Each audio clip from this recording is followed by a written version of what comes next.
Hello, আসসালামু আলাইকুম। সবাই কেমন আছেন? আশা করছি সবাই ভালো আছেন। আজকে রান্না করব খুবই মজাদার একটি ডিম ভুনা। আমি বাসায় এভাবেই ডিম ভুনা করে থাকি।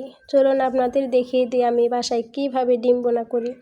প্রথমে একটি পাতিলে আমি ডিমগুলি সিদ্ধ করে নিয়েছি। এবার ডিমগুলি আমি এক এক করে ছিলে নিচ্ছি। সবকটা ডিম আমার ছোলা হয়ে গিয়েছে।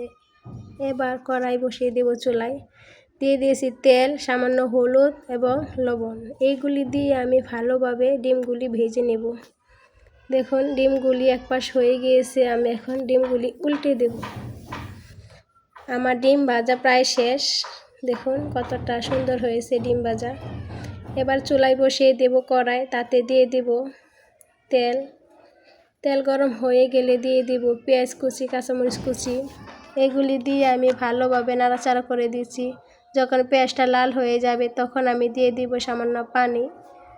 পানি দেওয়ার পর দিয়ে দিব আদা রসুন বাটা, 1 চামচ হলুদ এবং 2 চামচের বেশি দিয়েছি মরিচের গুঁড়া এবং দিয়েছি 1/2 চামচ জিরার গুঁড়া, স্বাদ মতো লবণ। এগুলি দিয়ে আমি ভালোভাবে নাড়াচাড়া করে দিচ্ছি যাতে মশলাটা ভালোভাবে পেঁয়াজের সাথে মিশে যায়। দেখুন আমার মশলাটা কষানো হয়ে গিয়েছে এবং তেলটাও উপরে ভেসে উঠেছে। এবার দিয়ে দেব ভেজে রাখা ডিমগুলি দিয়ে আমি আবারও নাড়াচাড়া করে দিচ্ছি। দেখুন আমার কষানো প্রায় শেষ, ডিম কষানো হয়ে গিয়েছে। এখন আমি এখানে দিয়ে দিব পরিমাণ মতো পানি। পানিটা আপনারা যে যতটুকু দিবেন ঠিক ততটুকুই দিবেন। আমি এখানে একটু কমই দিয়েছি কারণ আমি এটা মাখা মাখা করব। দেখুন আমার রান্নাটা প্রায় শেষের দিকে চলে এসেছে।